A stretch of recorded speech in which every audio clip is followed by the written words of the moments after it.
નમસ્કાર વિદ્યાર્થી મિત્રો, આજે આપણે ધોરણ 9નું પ્રકરણ 6 રેખાઓ અને ખૂણાઓ એનું સ્વાધ્યાય 6.1 જોઈશું. પહેલો દાખલો જોઈશું. આકૃતિ 6.13માં રેખા AB અને CD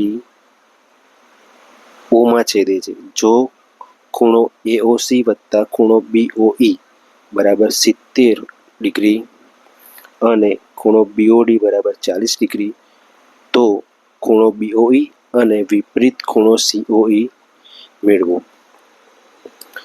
તો પહેલાં તો આપણે જે આપ્યું છે આપણે લખી દઈએ. અહીંયા ખૂણો AOC વત્તા ખૂણો BOE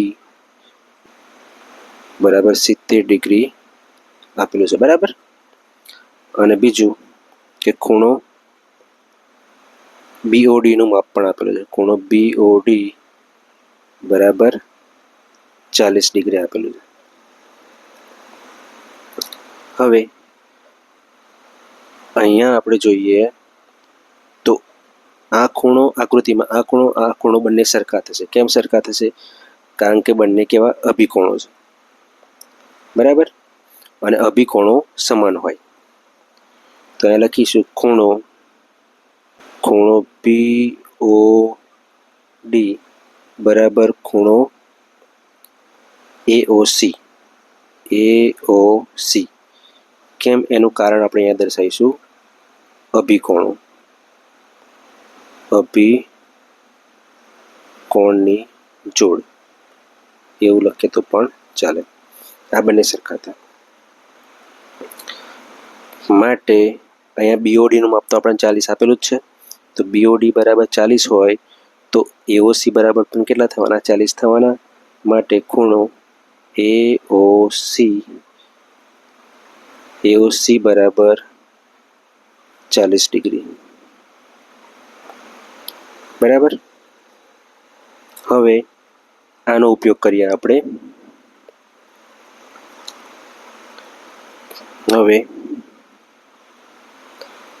પક્ષ પરથી ખૂણો AOC વત્તા ખૂણો BOE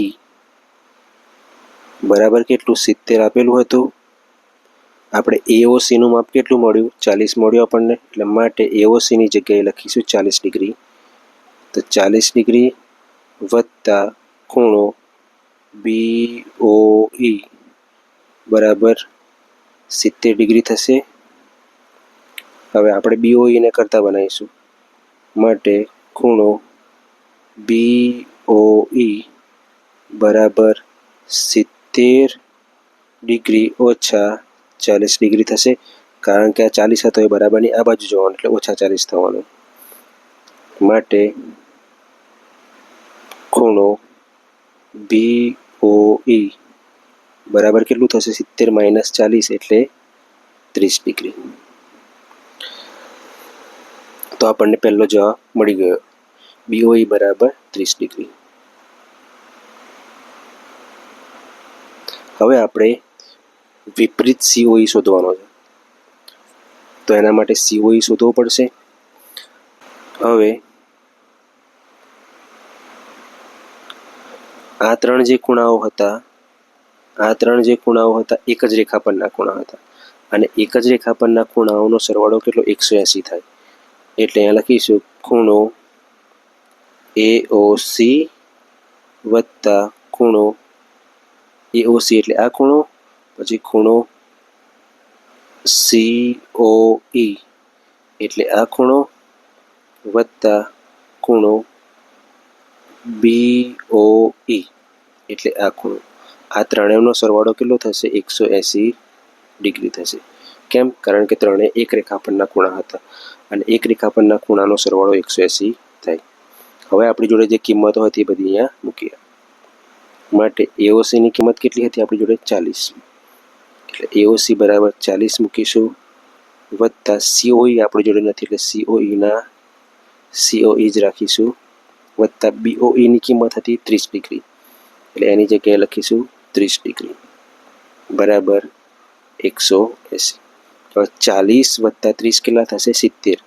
હવે 70 કઈ જવાના? બરાબરની આ બાજુ, એટલે ઓછા 70 થવાના. માટે ખૂણો આ સાઈડે શું રહ્યું? ખૂણો COE રહ્યું. એટલે ખૂણો COE બરાબર 180 હતા આ બાજુ અને 70 હતા એ માઇનસ થયા.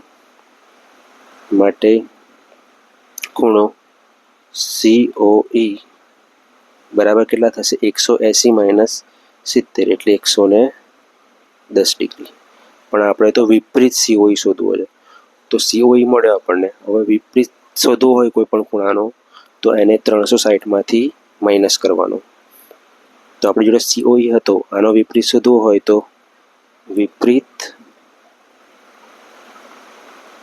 ખૂણો COE બરાબર કેટલા થાય? 360 માઇનસ ખૂણો COE. તો 360 માઇનસ COE કેટલા મળ્યા આપણને? 110 ડિગ્રી. આ ડિગ્રી, અહીંયા ડિગ્રી. તો 360 માઇનસ 110 કેટલા થશે? બરાબર 250. તો વિપરીત COE બરાબર કેટલું મળ્યું આપણને? 250. અહીંયા લખીશું વિપરીત ખૂણો COE